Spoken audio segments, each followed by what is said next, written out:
आइए चलते हैं अपने नेक्स्ट न्यूमेरिकल 8.5 की तरफ।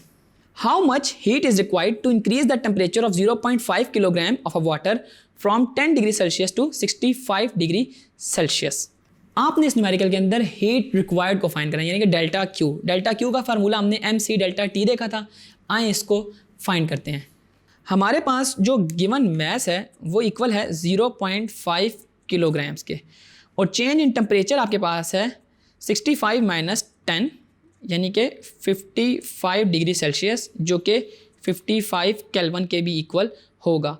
स्पेसिफिक हीट कैपेसिटी आपको पता है 4200 जाउल पर किलोग्राम पर केल्विन होती है, और आपने इसमें हीट रिक्वायर्ड को फाइंड करना है।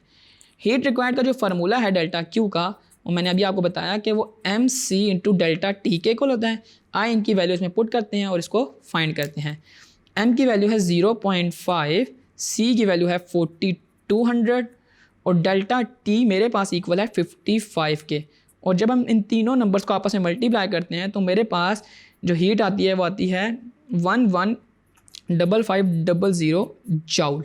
तो यानी कि आपने देखा कि अगर आपके पास mass, change in temperature, specific heat capacity हो तो आप इजीली उसके अंदर हीट रिक्वायर्ड फाइंड कर सकते हैं by using the formula MC delta T।